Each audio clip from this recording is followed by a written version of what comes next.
Astaghfirullah. Assalamualaikum warahmatullahi wabarakatuh.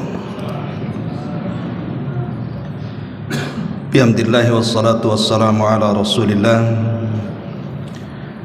wa ala alihi wa sahbihi wa mawalah wa la hawla wa la quwata illa billahi wa ba'du. Hadirin dan hadirat yang dimuliakan Allah subhanahu wa ta'ala, alhamdulillah di malam hari ini kita bisa duduk kembali di Masjid Muhajirin,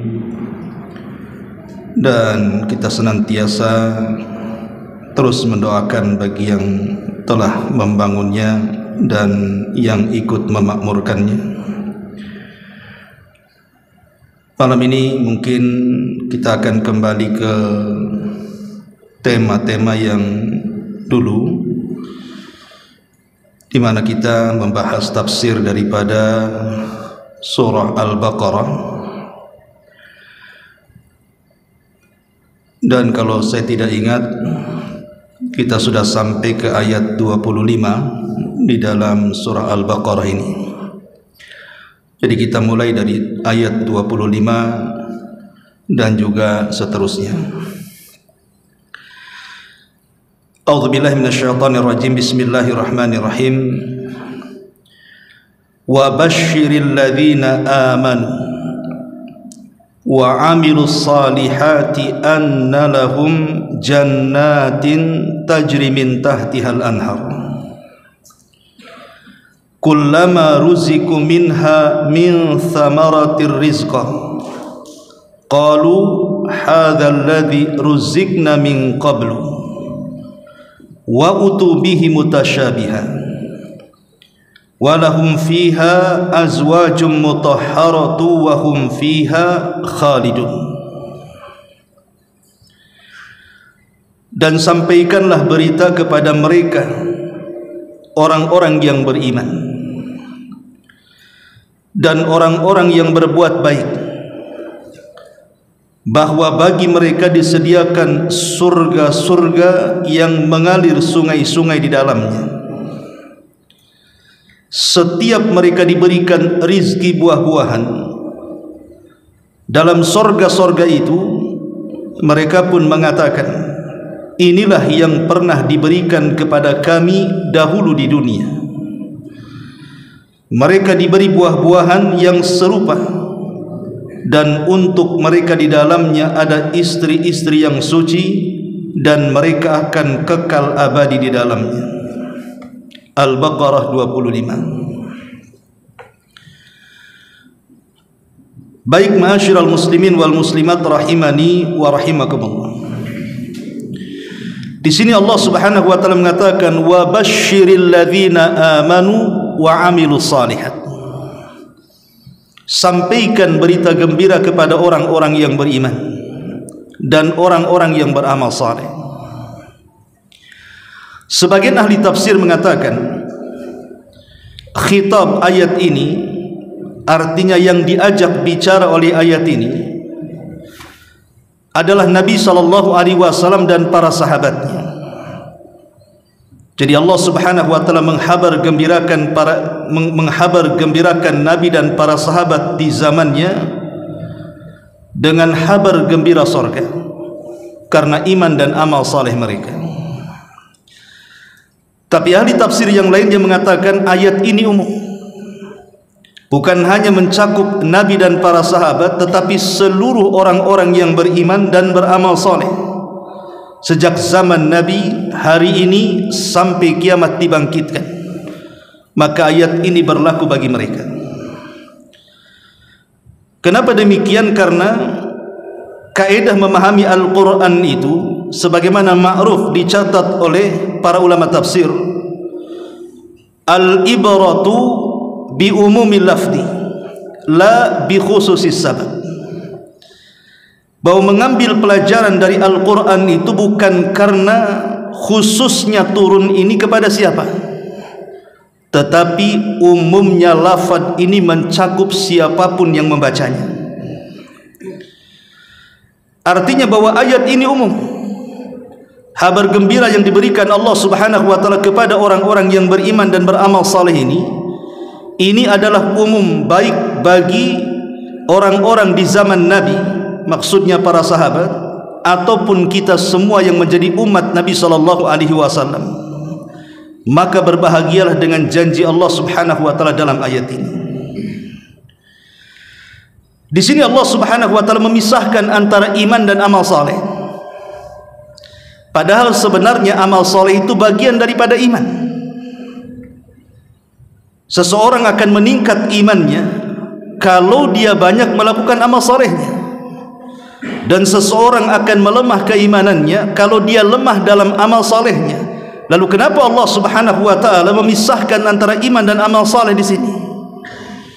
Para ulama tafsir menyebutnya dengan sebutan dzikrul khas ba'dal am, menyebutkan perkara khusus setelah menyebutkan perkara umum. Untuk apa maksudnya? Supaya manusia paham tentang pentingnya amal saleh untuk meningkatkan iman. Artinya amal saleh dalam meningkatkan iman itu lebih besar dibandingkan yang lainnya. Sama ketika Allah Subhanahu wa taala menyebutkan kalimat Jibril dipisahkan dengan para malaikat. Allah Subhanahu wa taala mengatakan tanazzalul malaikatu warruhu. Di malam Lailatul Qadar para malaikat itu turun ke bumi, dan juga ruh, maksudnya Jibril di sini.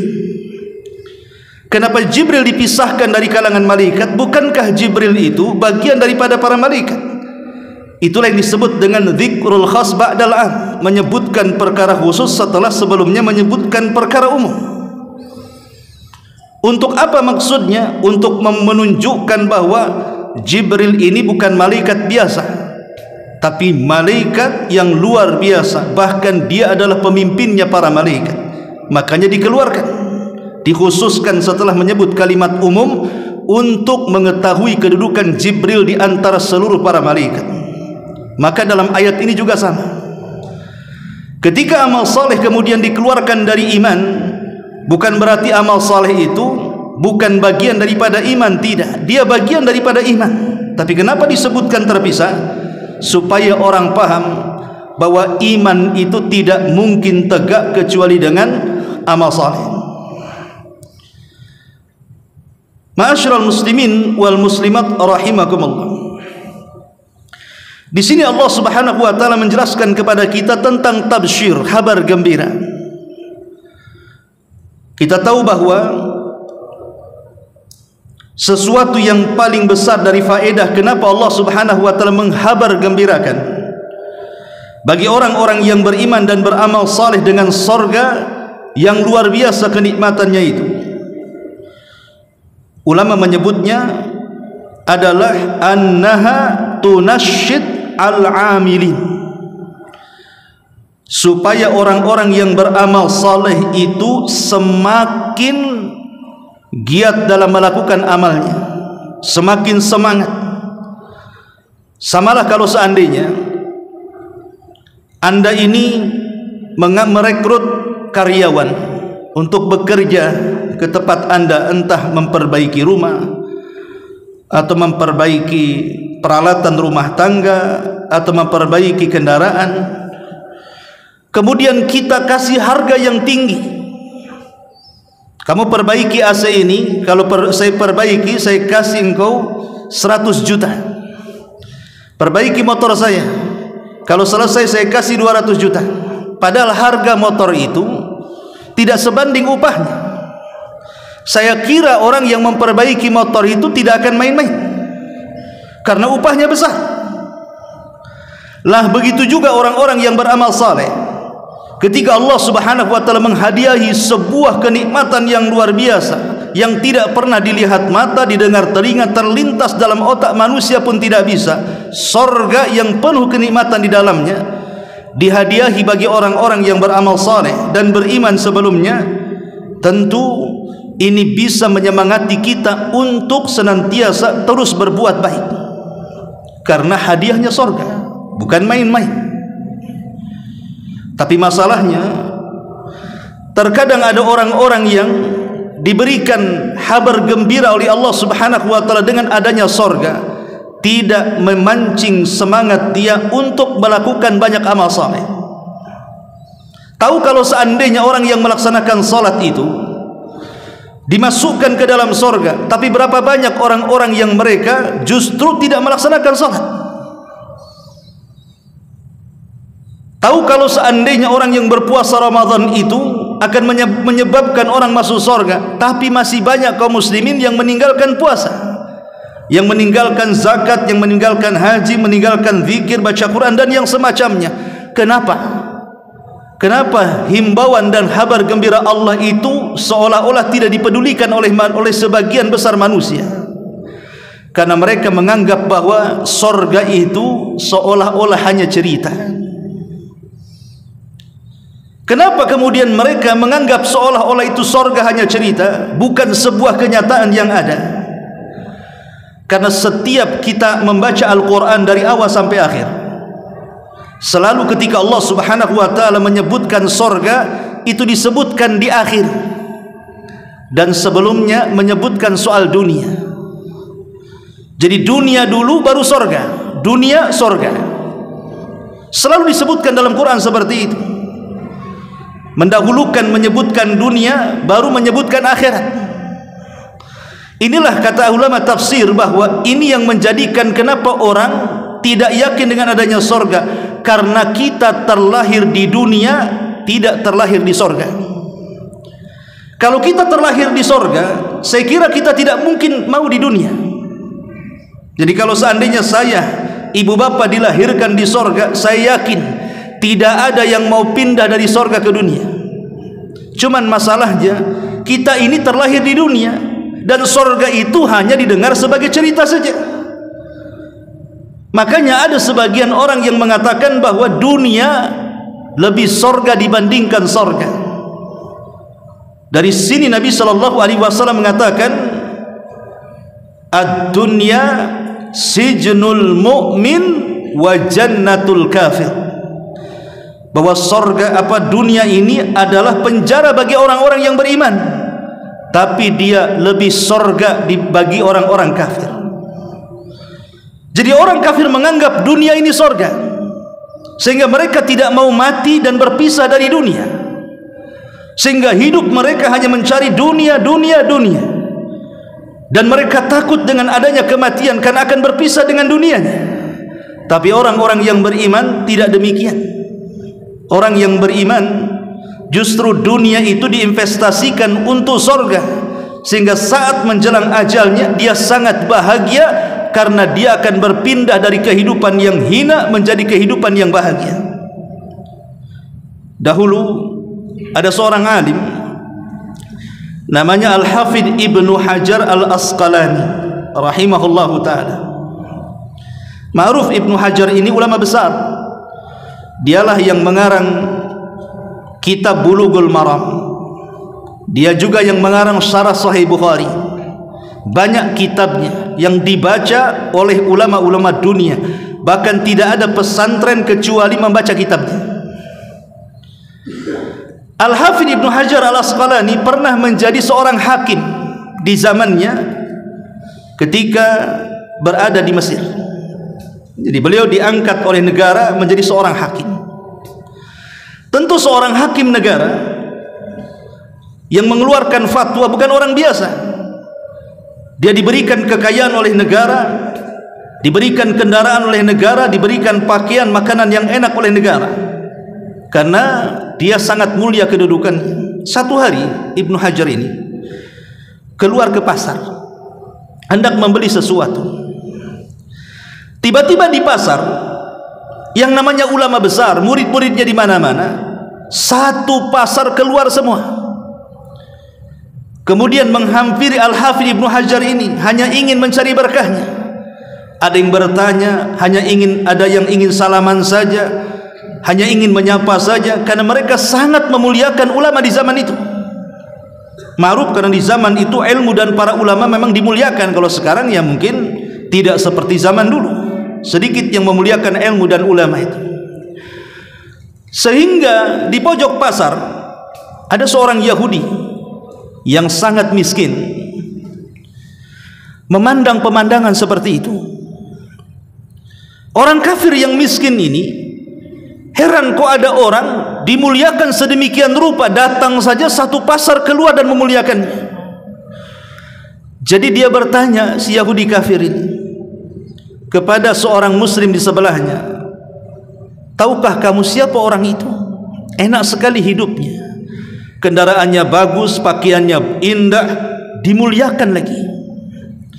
Maka orang muslim sebelahnya menasihati, celaka engkau, tidak tahu engkau ya, dia adalah mufti negeri kita ini, dia adalah ulama besar Al-Hafidh Ibnu Hajar Al-Asqalani. Kata Yahudi kafir ini mengatakan kepada seorang muslim, bisakah kau antar aku kepada dia? Aku ingin bertanya kepadanya. Akhirnya kemudian Yahudi kafir ini diantar oleh seorang muslim menghadap Ibnu Hajar Al-Asqalani. Tentu seorang ulama sangat senang ketika ada orang non-muslim datang dan ingin bertanya. Kemudian setelah dihadapkan orang Yahudi kafir ini, dia mengatakan, wahai imam, bisa enggak kami bertanya sesuatu kepadamu? Kata Imam Ibnu Hajar, silahkan ya. Apa yang akan kau tanyakan? Maka sang Yahudi kafir ini mengatakan, wahai imam, bukankah engkau memandang kami itu kafir di matamu? Kata Imam Ibnu Hajar, tentu, di mataku engkau kafir. Kata Yahudi kafir ini mengatakan, baik, bagaimana pendapatmu dengan sebuah hadis yang disabdakan nabimu? Kemudian kata Ibnu Hajar mengatakan, tentu, apa itu? Kemudian sang Yahudi kafir membacakan hadis, ad-dunya sijnul mu'min wa jannatul kafir. Wa imam, bukankah nabimu mengatakan bahwa dunia ini adalah penjara bagi orang-orang yang beriman dan sorga bagi orang kafir? Saya di matamu adalah kafir. Kenapa seolah-olah dunia ini membelenggu diriku, seolah-olah penjara bagiku? Aku tidak pernah hidup enak sejak kecil sampai sekarang. Aku ini orang miskin. Katanya dunia di matamu bagi orang kafir itu sorga, tapi di mataku dunia adalah neraka.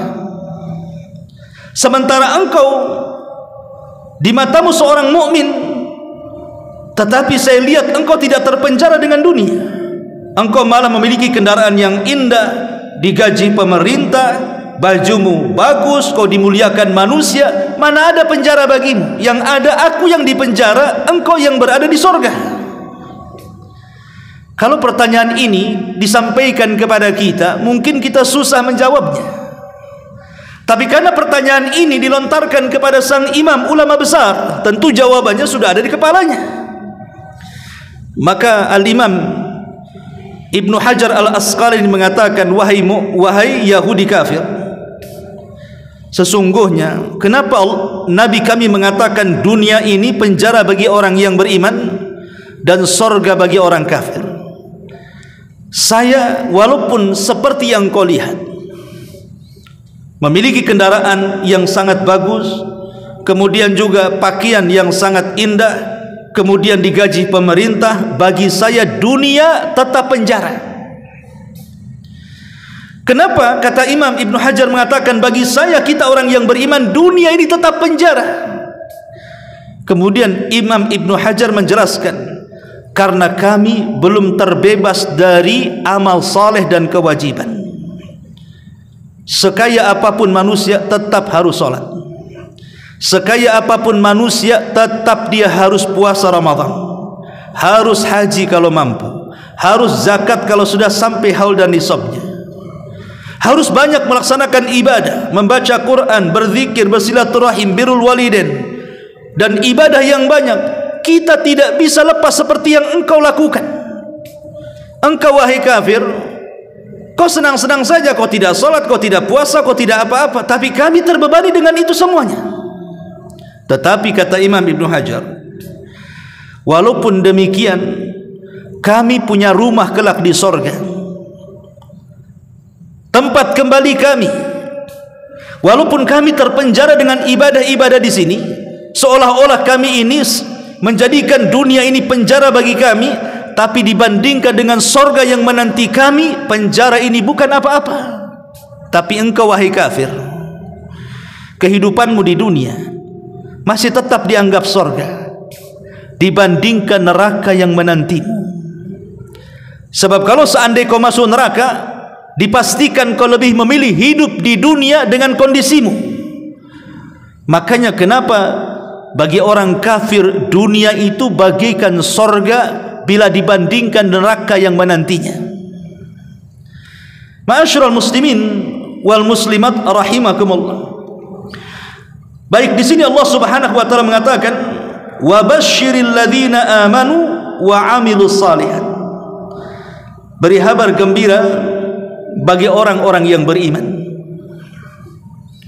Kabar gembira bagi orang-orang yang beriman itu mencakup dunia dan akhirat. Adapun di dunia, orang-orang yang beriman akan diberikan al-karamah, kemuliaan, was-sa'adatu, dan kebahagiaan. Dan itu dijelaskan di dalam Al-Qur'anul Karim, di mana Allah Subhanahu wa taala mengatakan, man 'amila salihan, man 'amila salihan min dzakarin wa untha, min dzakarin aw untha wa huwa mu'minun falanuhyiyannahu hayatan thayyibah.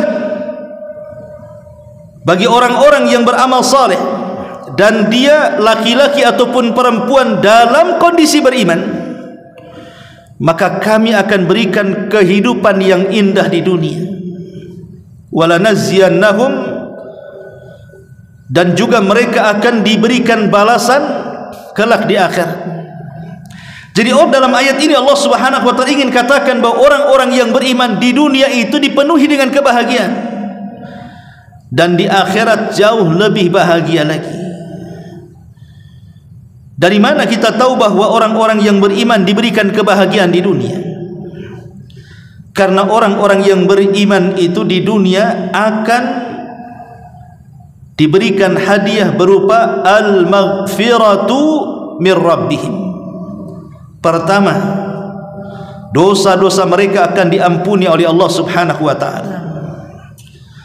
Sebagaimana Allah Subhanahu wa taala berfirman di dalam Al-Qur'anul Karim, wa basyiris sabirin alladzina idza asabathum musibatun qalu inna lillahi wa inna ilaihi raji'un ulaika alaihim salawatu min rabbihim wa rahmah wa ulaika humul muhtadun. Beri kabar gembira orang-orang yang bersabar, yang apabila ditimpa kepada mereka musibah, mereka mengatakan kami semua datang dari Allah dan akan kembali kepada Allah.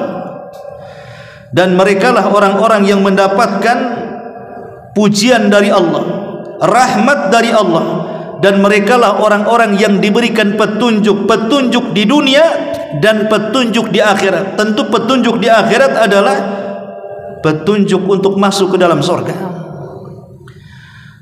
Iman melahirkan sabar, karena tidak mungkin orang-orang yang sabar kalau tidak iman sebelumnya. Lihat orang-orang kafir, mereka tidak bersabar karena tidak ada iman. Hanya orang-orang yang berimanlah yang bisa sabar. Dan orang-orang yang sabar, lihat Allah Subhanahu wa taala menganugerahkan apa kepada mereka? Pertama, pujian dari Allah, salawat. Yang kedua, rahmat. Dan yang ketiga, petunjuk, tentu bimbingan di dunia dan bimbingan menuju surga. Kemudian yang kedua, di antara yang disebutkan dalam Al-Quran, orang-orang yang beriman di dunia itu, mereka akan dimudahkan untuk menjauhi dari perkara-perkara kemaksiatan dan kemungkaran. Allah Subhanahu wa taala mengatakan, walladzina ijtanibut taghuta an ya'buduha wa anabu ila Allahi lahumul busyra fabashshir ibadi. Orang-orang yang menjauhi taghut untuk disembah dan mereka kembali kepada Allah Subhanahu wa taala, bagi mereka al-busyra, kabar gembira. Fabashshir ibadi, maka kabar gembirakan kepada hamba-hamba. Dari ayat ini lihat orang-orang yang beriman, di antara sifat-sifatnya adalah mereka menjauhi tagut, artinya kesyirikan dan segala jenis kemaksiatan. Allah kabar gembirakan kepada mereka. Dan ingat, kita tahu bahwa setiap maksiat itu ada pengaruh, sebagaimana amal soleh juga ada pengaruhnya. Pengaruh kemaksiatan ini macam-macam. Apakah itu mempengaruhi badan kita yang bermaksiat, ataukah justru juga bisa berdampak kepada orang lain, bahkan kepada satu negara? Contoh, Nabi SAW mengatakan nasihat kepada orang-orang muhajirin. Kata Nabi SAW, ya ma'syaral muhajirin, khamsun idza btulitum bihinna wa a'udzu billahi an tudrikuhun. Kata Nabi SAW, wahai orang-orang muhajirin, 5 perkara jangan sampai menimpa kalian. Kalau sampai menimpa kalian, aku berlindung kepada Allah, mudah-mudahan tidak sampai kepada kalian. Salah satunya Nabi mengatakan apa? Man lam tadharil fahishatu fi qaumin qad hatta tu'linu biha illa fasha fihimut ta'un wal auja lam takun madat fi aslafihimul ladzina madaw. Tidaklah sebuah kemungkaran, fahisha itu diartikan perzinahan, homoseksual, LGBT lah bahasa kitanya. Tidaklah sebuah perzinahan dan LGBT itu menyebar di mana-mana tanpa memiliki rasa malu lagi, kecuali Allah Subhanahu wa taala akan kirimkan kepada mereka penyakit taun dan penyakit-penyakit yang belum terjadi di zaman Nabi. Lihat hari ini, mungkin tidak ada taun, tapi wabah-wabah yang lainnya terjadi akibat perzinahan dan homoseksual. Penyakit yang ma'ruf yang sampai hari ini diteliti oleh para ulama, dunia farmasi dan kedokteran, bahkan orang-orang hebat di barat sekalipun, sampai hari ini belum mampu menemukan obat yang disebut dengan AIDS. Ya, pencegahan ada, tapi penyembuhan belum ditemukan. Okelah kita katakan bahwa seandainya seluruh orang-orang cerdas itu berkumpul satu dunia, kemudian mereka menemukan obat untuk mengobati penyakit ini, ketahuilah bahwa mereka bukan sedang memerangi penyakit AIDS sebenarnya. Yang mereka sedang perangi itu bukan penyakit AIDS, tetapi yang mereka sedang perangi adalah Allah Subhanahu wa taala. Selama manusia itu masih berzina, selama manusia itu melakukan homoseksual dan penyakit-penyakit kelamin yang lainnya, maka selama itu Allah akan tetap mengirimkan balanya. Seandainya lah penyakit AIDS itu ditemukan obatnya, pasti Allah akan kirimkan penyakit yang jauh lebih berbahaya dibandingkan itu. Karena mereka tidak sedang memerangi penyakit, mereka sedang memerangi Allah Subhanahu wa taala. Yang Allah inginkan stop, jangan berzina,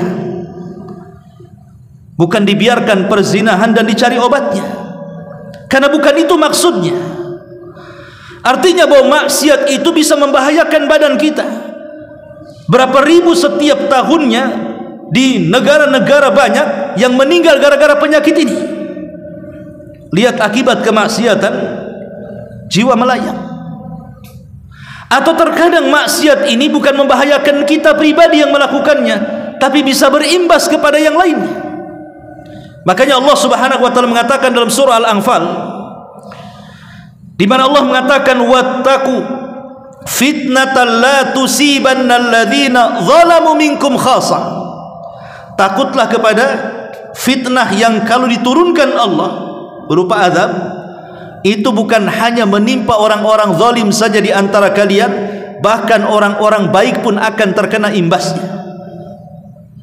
Jadi kalau seandainya di sebuah negeri ada segelintir orang yang bermaksiat, nih kalau Allah kirim azab, bukan orang yang bermaksiat saja yang mati itu, orang-orang yang tidak bermaksiat pun ikut mati di situ. Kalau terjadi gempa, tsunami, gunung meletus dan yang semacamnya, itu bukan orang-orang jahat saja yang mati, orang baik pun mati, orang soleh pun mati di situ.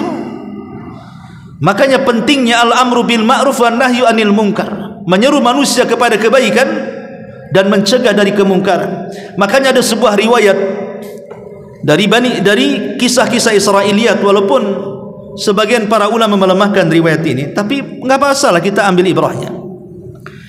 Jadi satu hari Nabi Musa alaihi salatu wassalam mengajak seluruh Bani Israel, karena ketika itu terjadi paceklik, bertahun tidak turun hujan.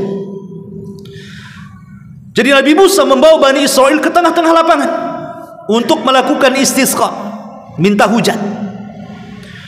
Setelah lama Nabi Musa alaihi salatu wassalam berdoa kepada Allah dan mengajak Bani Israel berdoa kepada Allah, hujan tidak kunjung turun. Justru langit bukan malah hitam, makin cerah. Padahal kita tahu Nabi Musa ini adalah Nabi yang suka berdialog dengan Allah. Tapi kenapa dalam hal ini doanya tidak dikabulkan?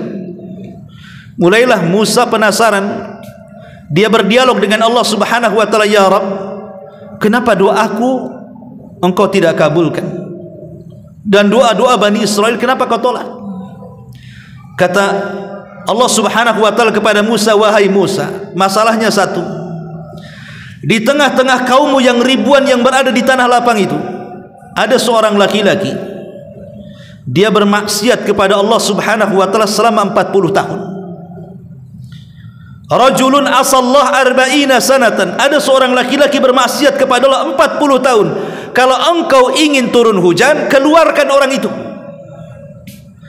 Nabi Musa mengatakan, ya Rabb, saya ingin tahu yang mana satu orangnya, siapa namanya, saya akan keluarkan dia dari sini. Tapi Allah mengatakan, ya Musa, aku tidak akan menyebutkan dia, kau cari sendiri. Kau tinggal teriak saja, siapa yang pernah bermaksiat 40 tahun keluar dari lapangan ini. Akhirnya Nabi Musa alaihi salatu wassalam mengumpulkan Bani Israel, mulai tampil di atas mimbar dan mengatakan, man minkum asallaha arba'ina sanatan fakhruj. Siapa di antara kalian yang bermaksiat selama 40 tahun dan tidak bertobat, keluar dari sini. Karena tidak menyebut nama, orang ribuan, masing-masing orang memandang kiri kanan, jangan-jangan kamu, jangan-jangan kamu. Semua akhirnya bingung, yang mana satu, karena tidak menyebut nama.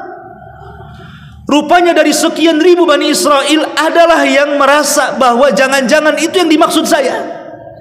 Karena saya selama 40 tahun saya bermaksiat dan tidak pernah bertobat. Mulailah dia menundukkan kepalanya, kemudian menutup dengan serbannya dengan malunya. Kemudian dalam hatinya dia mengatakan, ya Rabb, aku sudah 40 tahun bermaksiat kepadamu, engkau tutup aibku. Apakah hari ini kau akan bongkar aibku? Engkau sudah menutup aibku selama 40 tahun, tidak ada orang yang tahu aku ini ahli maksiat. Apakah hari ini engkau akan bongkar aibku di hadapan ribuan orang-orang di sini? Maka dia menangis, kemudian meneteskan air mata dan mengatakan, ya Rabb, tubtu ilaika ya Rabb, aku bertobat sungguh-sungguh kepadamu ya Rabb, maka setelah ini aku tidak akan maksiat lagi. Ketika dia bertobat, menangis, dan dia berjanji tidak kembali ke maksiat, tiba-tiba langit yang tadinya cerah menjadi gelap dan siap menurunkan hujannya. Nabi Musa alaihi salatu wassalam heran, kenapa Allah subhanahu wa ta'ala langsung menggelapkan langit padahal belum ada yang keluar dari situ. Maka dia datang lagi menghadap Allah dan mengatakan, ya Rabb, bukankah kau tadi mengatakan engkau tidak akan mengijabah doa-doa kami dan tidak mungkin menurunkan hujan sampai kau keluarkan satu orang yang bermaksiat 40 tahun? Orang itu belum keluar, kenapa kau ijabah? Maka Allah mengatakan, ya Musa, orang yang bermaksiat 40 tahun itu sudah bertobat. Karena tobatnya inilah aku turunkan hujan. Maka Musa mengatakan, ya Rabb, tunjukkan siapa dia, siapa namanya, saya ingin tahu siapa dia. Maka Allah mengatakan, ya Musa, ketika orang itu 40 tahun bermaksiat, ku tutup aibnya. Sekarang dia sudah bertobat, ku bongkar aibnya. Ketika bermaksiat saja ku tutup aibnya, masa setelah bertobat ku bongkar aibnya? Lihat bagaimana rahimnya Allah Subhanahu wa taala kepada kita. Bayangkan kalau seandainya maksiat kita satu saja dibongkar, boleh jadi kita bisa mati berdiri, malu dan dipermalukan oleh manusia. Tapi Allah itu rahim. Banyak di antara kita yang ditutup aibnya, sehingga walaupun kita ini sebenarnya hina di mata manusia, tetap memuliakan kita. Kenapa? Karena Allah itu sitir, maha penutup aib. Bersyukurlah kepada Allah yang masih menutup aib kita. Makanya kenapa termasuk dosa besar orang yang menceritakan aibnya sendiri kepada orang lain. Kata Nabi SAW, ada manusia yang ketika kemudian dia bermaksiat di malam hari, tiba-tiba dia bongkar aibnya kepada manusia di siang hari, atau bermaksiat di siang hari Allah sudah tutup aibnya, dia bongkar pula maksiatnya di malam hari. Maka orang ini adalah seburuk-buruk manusia di hadapan Allah Subhanahu wa taala. Inilah Allah mengatakan kepada Musa, wahai Musa, ketika dia bermaksiat ku tutup aibnya, masa setelah kau tobat aku bongkar aibnya? Tidak bisa wahai Musa. Maka sejak itu Nabi Musa tidak tahu siapa orangnya. Tapi dari sini kita tahu, lihat akibat satu orang yang bermaksiat, tidak turun hujan dan menjadikan kekeringan dan membahayakan ribuan manusia. Satu orang yang bermaksiat, satu negara bisa rugi. Itulah maksiat namanya. Ma'asyiral muslimin yang dimuliakan Allah Azza wa Jalla, hanya orang-orang yang beriman yang akan menjauh dari kemaksiatan. Karena iman itu yazid wa yankus, dia bisa berkurang, dia bisa bertambah. Dia berkurang karena kemaksiatan, dan dia bertambah karena amal saleh, ketaatan kepada Allah Subhanahu wa taala. Ma'asyiral, inilah gaya orang-orang yang beriman, maka mereka mampu menjauhi kemaksiatan dan kemungkaran. Dengan adanya orang-orang yang beriman, maka terselamatkanlah pribadi-pribadi manusia, bahkan terselamatkan satu bangsa karena keimanannya. Ini tentu kabar gembira di dunia. Adapun di akhirat, bukan hanya sebelum masuk surga, setelah masuk surga, tapi sebelum masuk surga, ketika di alam barzakh, bahkan ketika saat detik wafatnya saja, orang-orang yang beriman itu sudah dibahagiakan Allah.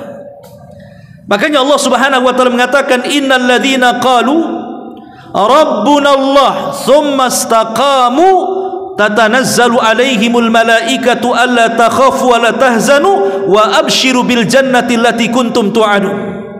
Orang-orang yang mengatakan Rabb kami Allah, kemudian mereka istiqamah di atas iman kepada Allah, maka saat kematiannya turun para malaikat.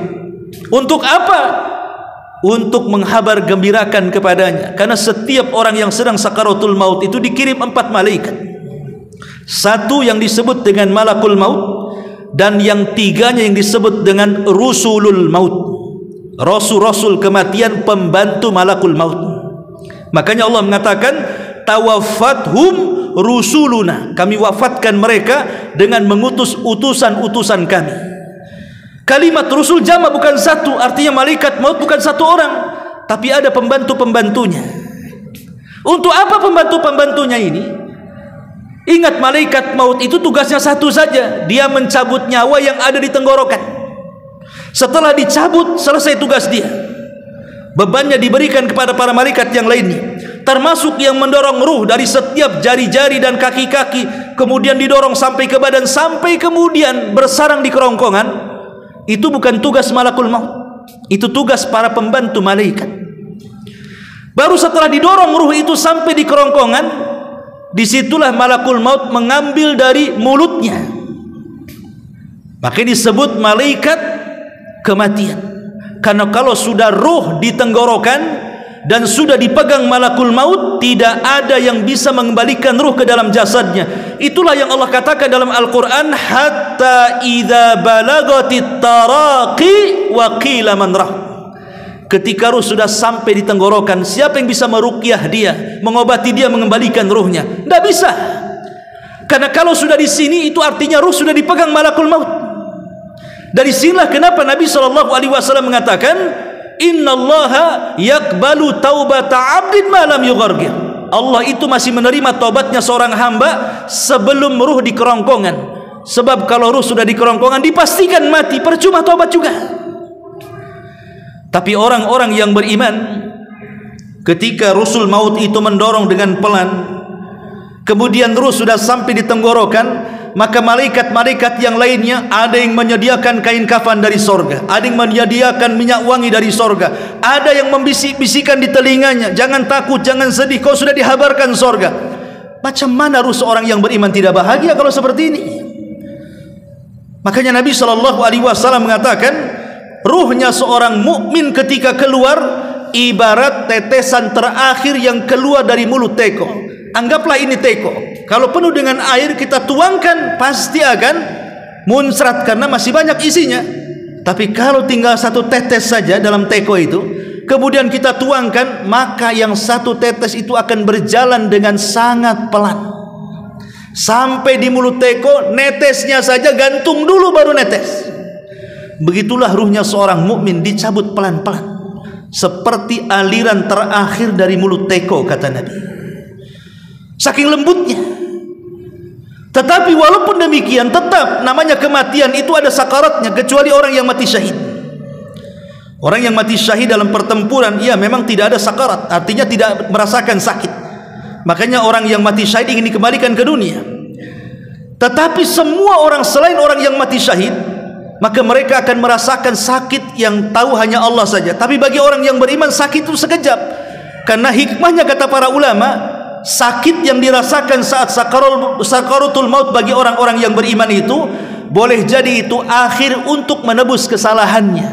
Karena sakit itu diantara hikmahnya menggugurkan dosa. Boleh jadi sakit itulah untuk menggugurkan dosa terakhir yang di badannya. Tapi bagi orang kafir, sakit itu justru awal azab bagi dirinya. Jadi saat kematian orang yang beriman saja sudah dibahagiakan, belum masuk kuburan dapat nikmat, belum kemudian di akhirat sebagaimana firman Allah di sini, wa basyiril ladzina amanu wa amilus solihat anna lahumul jannah. Mereka akan diberikan sorga-sorga yang mengalir di bawahnya sungai-sungai. Ma'asyiral muslimin wal muslimat rahimakumullah. Ini yang pertama. Yang kedua, Allah menghabar gembirakan setelah iman adalah amal soleh. Amal soleh ini definisinya adalah orang yang melakukan kewajiban dia kepada Allah, atau disebut dengan haqqullah. Dan yang kedua, memberikan kewajiban kepada sesama makhluk Allah. Makanya ada istilah hablum minallah wa hablum minan nas. Ada kewajiban yang harus kita berikan kepada Allah, ada kewajiban yang harus kita berikan kepada manusia. Istri kepada suami, anak kepada orang tua kepada anak, seseorang kepada tetangga, kepada kawan, bahkan kepada orang kafir, bahkan kepada binatang, bahkan kepada tumbuh-tumbuhan. Semua memiliki hak. Jadi orang yang disebut soleh itu kalau dia bisa melaksanakan dua hak, dia baik kepada Allah juga baik kepada makhluk. Karena ada di antara manusia itu dia baik kepada Allah tapi tidak baik kepada makhluk, belum dikatakan soleh. Di satu sisi ada orang yang baik kepada makhluk, tidak baik pula hubungan dengan Allah, belum dikatakan soleh. Kalau ingin dikatakan soleh, baiklah kepada Allah, baiklah kepada makhluk, baru dikatakan soleh. Contoh umpamanya, ada seorang suami, solatnya tidak pernah tinggal, ngajinya oke, baca Qur'annya pokoknya ibadahnya luar biasa, tapi dia buruk perangainya kepada istrinya, suka menampar, suka marah-marah, tidak memberikan nafkah, terkadang KDRT menyiksanya dan begitu seterusnya. Maka ini belum dikatakan soleh walaupun dia ahli ibadah, karena dia belum berbuat baik kepada manusia. Atau sebaliknya, sama istrinya luar biasa, kasih rumah yang bagus, kendaraan yang enak, gajinya pun diserahkan, selalu senyum, tidak pernah menyakiti, semua hak dan kewajibannya diberikan, tapi tidak pernah sholat, tidak pernah berzikir, tidak pernah baca Quran, tidak pernah macam-macam dengan Allah. Ini pun belum dikatakan saleh, karena dia hanya satu kewajiban dilaksanakan, tapi kewajiban utamanya ditinggalkan. Jadi kalau ingin dikatakan saleh, lakukan dua perkara: baguskan hubungan kita dengan Allah, kemudian setelah itu baguskan hubungan kita dengan manusia. Makanya dari sini Nabi SAW mengatakan, "Idza ja'akum man tardawna dinahu wa khuluquhu fazawwijuhu." Kalau ada seorang laki-laki mau melamar salah satu anak dari putri kita, umpamanya kita punya anak perempuan, datanglah laki-laki kepada kita untuk melamar anak kita. Apa kata Nabi SAW? Lihat dua perkara. Pertama agamanya, yang kedua akhlaknya. Kalau agamanya oke, akhlaknya top, kata Rasul, nikahkan anak kita dengan dia. Kalau tidak, hancur anak kita. Kenapa? Karena orang ini sudah memiliki syarat kebahagiaan. Kebahagiaan yang pertama, hubungan dia dengan Allah, agamanya. Kebahagiaan yang kedua, hubungan dia dengan makhluk, akhlaknya. Kalau hanya memilihkan agamanya saja tapi tidak berakhlak, anak kita tidak akan bahagia. Kalau hanya memilihkan akhlaknya saja, dicampakkan agamanya, tidak akan bahagia. Ambil dua-duanya. Masalahnya, kalau zaman sekarang jarang orang yang berpikir ke situ. Kalau seandainya ada dua laki-laki, satu santri saya Jabal Uhud, hafal Quran, tapi miskin, tinggal di Ruli. Yang satu pula dokter, tinggal di Sukajadi, gajinya ratusan ribu, rumahnya bagus, kendaraannya mewah. Datang dua-duanya melamar putri kita. Kira-kira mana yang dipilih? Santri saya atau dokter spesialis? Nggak mungkin orang berpikir, nantilah kasih dokter dulu. Nanti kalau yang muridnya Ustadz tuh kalau punya adik lagi, paling gitu jawabannya, supaya nggak tersinggung kan? Karena apa? Kita berpikir soal dunia masalahnya. Tidak terpikir bahwa kehidupan ini bukan sekali. Kehidupan ini bisa dua kali. Makanya Allah mengatakan, kaifa takfuruna billahi wa kuntum amwatan fa ahyakum thumma yumitukum thumma yuhyikum thumma ilaihi turja'un. Bagaimana kalian bisa kufur kepada aku, kata Allah. Dulu kalian tidak ada, kami hidupkan kalian, kami wafatkan kalian, kami hidupkan kembali kalian, dan kepada Allah lah kalian dikembalikan. Lihat, Allah menyebut dua kata hidup. Artinya apa? Manusia akan hidup di dua kata hidup ini. Kehidupan pertama adalah kehidupan dunia, dan kehidupan kedua adalah kehidupan akhirat. Ingat, kehidupan kedua ditentukan oleh kehidupan pertama. Kehidupan akhirat itu ditentukan oleh kehidupan dunia. Dan ingat bahwa kehidupan dunia ini sangat pendek. Kehidupan akhirat itu sangat panjang dan sangat kekal dan sangat abadi. Sampai-sampai ada istilah, sependek-pendeknya kehidupan akhirat pasti dia panjang, tapi sepanjang-panjangnya kehidupan dunia pasti dia pendek. Mana ayatnya? Inna yawman inda rabbika ka alfi sanatin mimma ta'udun. Satu hari kehidupan akhirat dibandingkan kehidupan dunia ibarat 1000 tahun. Kalau seandainya orang masuk neraka satu hari, seolah-olah disiksa di dunia 1000 tahun. Bayangkan, kalau orang masuk surga satu hari, seolah-olah mendapatkan kenikmatan di dunia 1000 tahun. Itulah yang saya katakan, sependek-pendeknya kehidupan akhirat pasti dia panjang, tapi sepanjang-panjangnya kehidupan dunia pasti dia pendek. Tetapi panjangnya kehidupan akhirat tetap ditentukan oleh pendeknya kehidupan dunia. Maka hati-hati hidup di dunia, karena menentukan baik buruknya di akhirat. Makanya ada istilah dalam Quran itu, waman ya'mal mithqala dzarratin khairan yarah, waman ya'mal mithqala dzarratin syarran yara.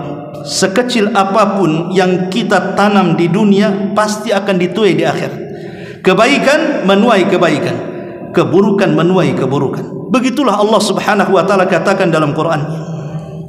Maka amal saleh dan iman dan amal saleh ini adalah kebahagiaan, kunci kebahagiaan kita di dunia dan juga di akhirat. Di sini Allah mengatakan, wa basyiril ladzina amanu wa amilus shalihat anna lahum jannatin tajri min tahtihal anhar. Kemudian Allah katakan, bagi mereka sorga-sorga yang mengalir di bawahnya sungai-sungai. Ingat, sorga itu bukan satu tapi banyak, sesuai dengan tingkatan. Di zaman Rasul ada seorang sahabat namanya Al-Harith. ketika ditugaskan oleh Nabi SAW untuk menjaga perbatasan, karena saat berperang kalau malam kan istirahat, jadi kan ada tim ronda untuk menjaga pasukan.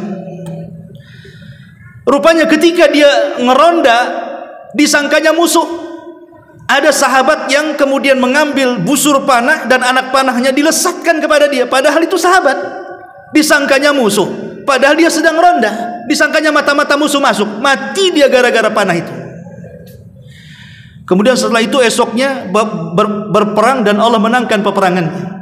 Saat pulang, semua keluarga tentu menanti keluarganya yang selamat ataupun yang syahid.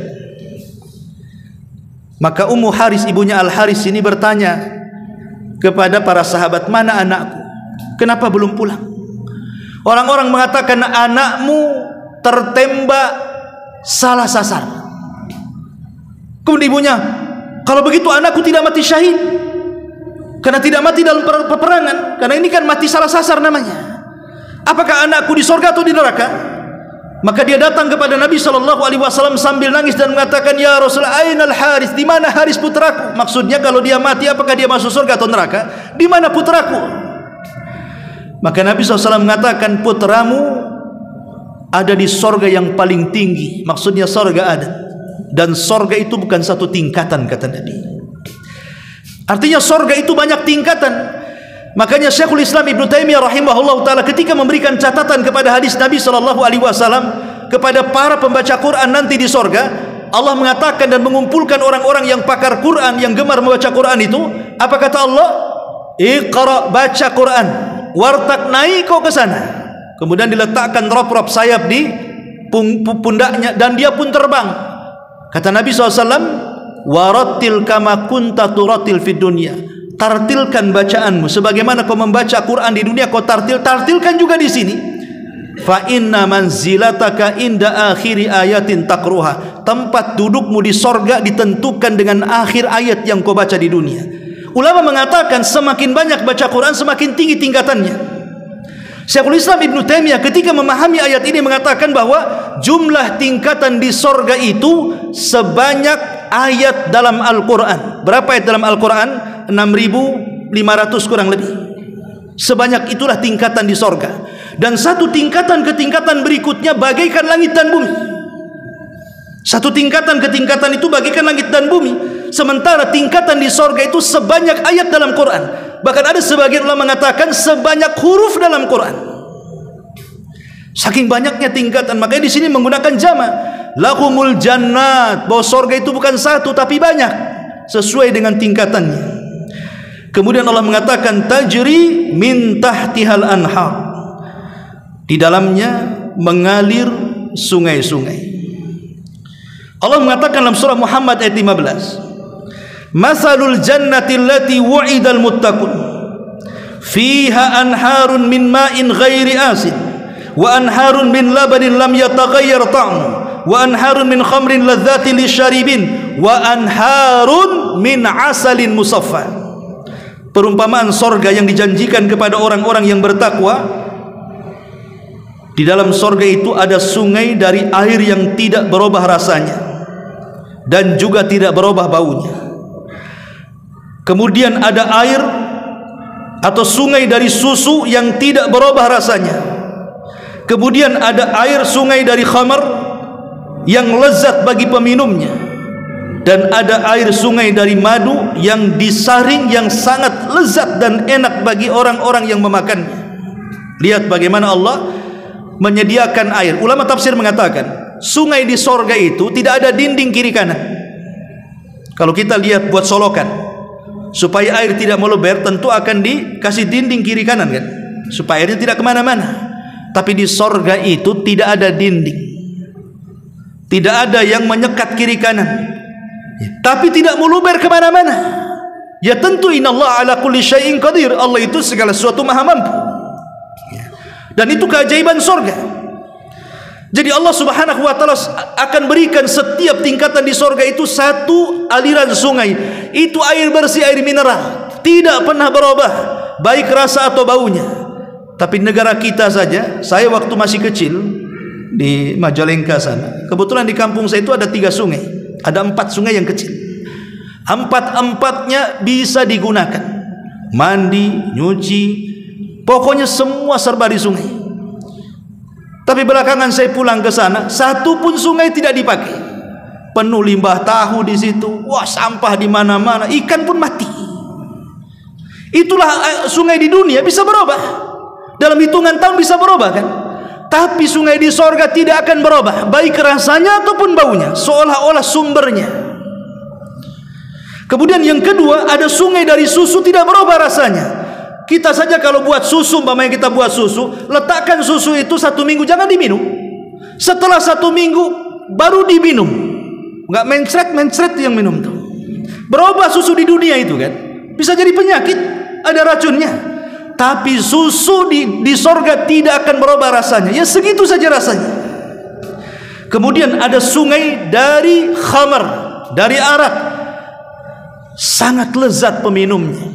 Karena arak di dunia dengan arak di sorga itu hanya sama nama tapi beda rasa.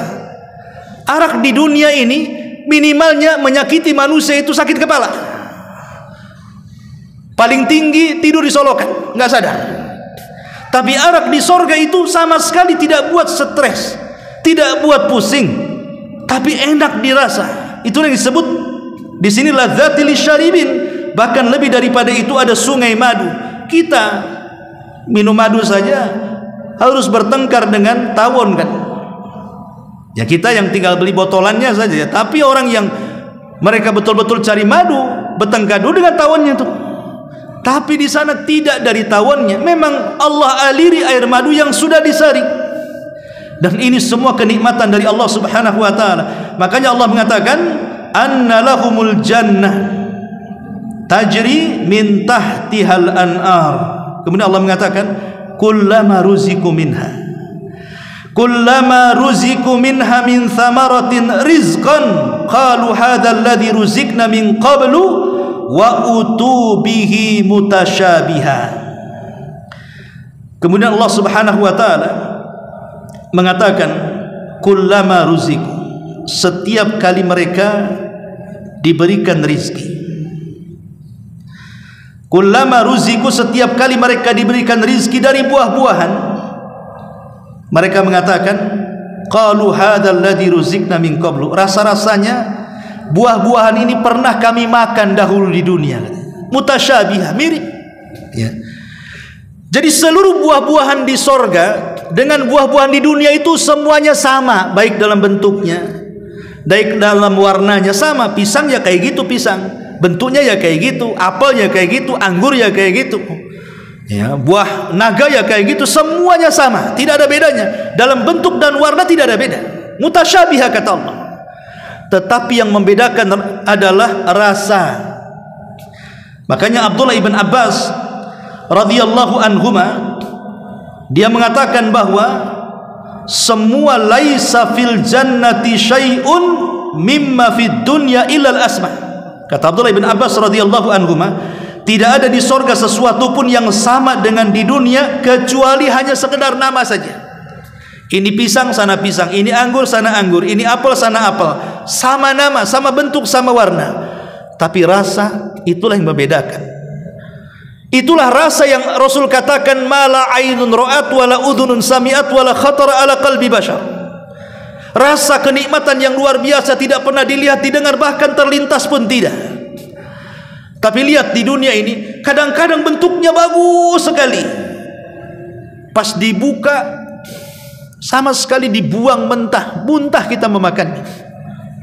Kemarin saya beli durian itu, yang jelek justru enak pula tuh. Yang bagus terus buka rupanya mentah pula tuh. Itu kalau hanya lihat dohirnya saja. Di dunia ini terkadang nampaknya yang bagus, ketika dibuka itu pula yang paling jelek.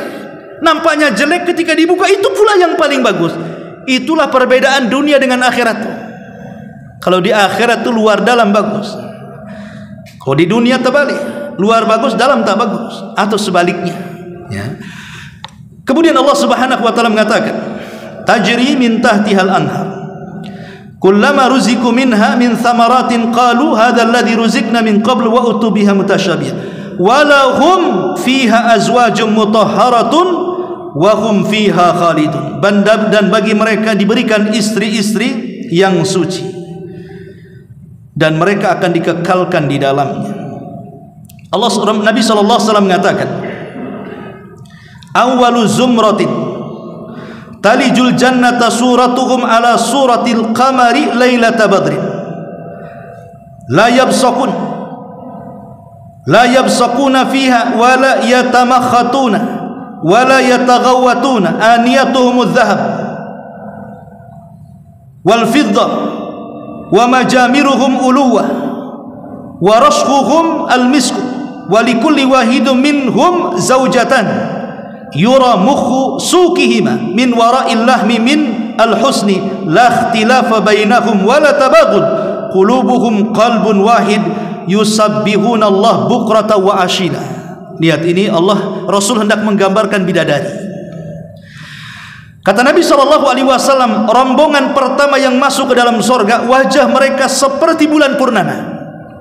Mereka tidak pernah mengeluarkan ingus.